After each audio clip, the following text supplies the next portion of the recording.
At first, Amelia did not like her, but in time she changed her mind. Miss Sutherland was strict, but very smart. She had opinions on all sorts of subjects, and although Miss Sutherland had had many chances to marry, she never did. Miss Sutherland was more interested in her career than a husband.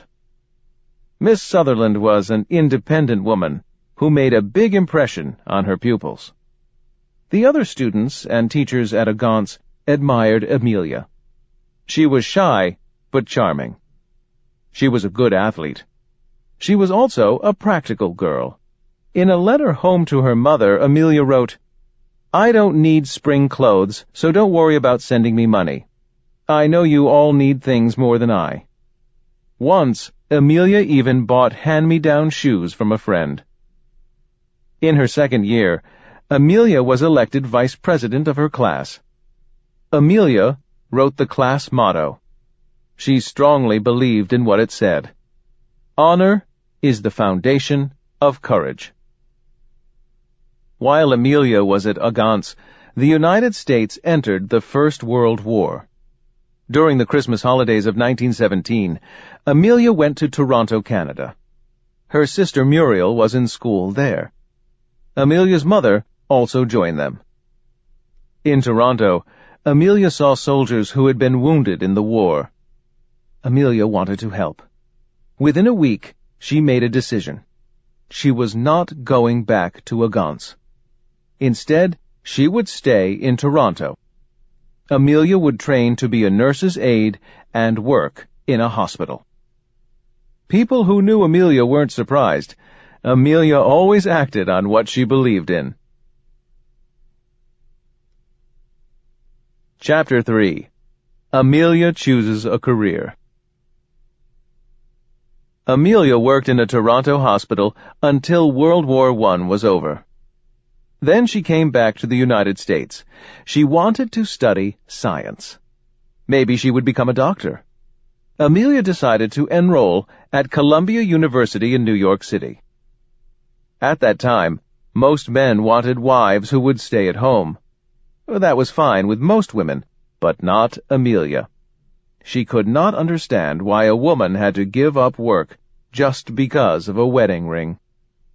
Amelia wanted a career. She just couldn't decide what career she wanted. After some time at Columbia, Amelia quit school again. She went to Los Angeles. Amelia's parents were back together again, and she moved in with them. Amelia's family was hoping that Amelia would settle down soon. Amelia was seeing a young man named Sam Chapman. Sam asked Amelia to marry him. But Amelia knew that Sam would not want her to have a career. She said no. Amelia knew what she didn't want. Still, she was drifting. Then, on Christmas Day in 1920, her life changed. 23-year-old Amelia Earhart and her father were with a crowd of people in Long Beach, California. They were all looking up into the sky. Why? An air show was taking place. Pilots raced each other in their planes. They also did incredible tricks, like wing walking. Amelia was fascinated. She had just one question: how much would it cost to take flying lessons? At that time, there were no airports or runways. Planes took off from big empty fields. 3 days later, Amelia and her dad went to Rogers Field. It was there that she took her first plane ride. The flight was 10 minutes long. The pilot sat in front, Amelia sat behind him. The cockpit was completely open. Amelia and the pilot wore goggles to protect their eyes. The plane bounced across the bumpy field for takeoff. Then it slowly rose into the air. Right away, Amelia was hooked. She later said, "As soon as we left the ground, I knew I myself had to fly." Amelia was not drifting any longer. From that day on, she had a goal. Amelia was going to become a pilot. At nearby Kinner Airfield, a woman named Nita Snook gave flying lessons. A woman pilot. This was just what Amelia wanted. Nita agreed to teach Amelia to fly. It would cost $1 a minute. In 1921, that was a lot of money, but Amelia was willing to pay.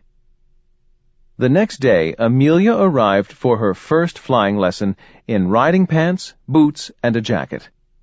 She had walked 3 miles from the streetcar to the airfield, but she wasn't tired. She was excited that her dream was about to come true. That first day, Amelia only taxied the plane on the ground. But it wasn't long before she was up in the air. Amelia was a good student. She just seemed to know naturally what to do. Nita and Amelia became good friends. At 24, Nita was only 1 year older than Amelia. Amelia wanted to learn all about airplanes. She pestered Nita with questions all the time. When the weather was good, Amelia practiced flying. When the weather was bad, Amelia didn't waste that time. She read and studied about flying. Amelia also learned to repair airplanes. She cut her long hair short. She bought a leather jacket. The jacket was soon wrinkled and oil-stained. Amelia didn't care. Learning about airplanes kept her busy all the time. Soon Amelia wanted her own plane. With her mother's help, Amelia bought a small one at Kinner Airfield. Nita thought the plane was too small to be safe. Amelia ignored her.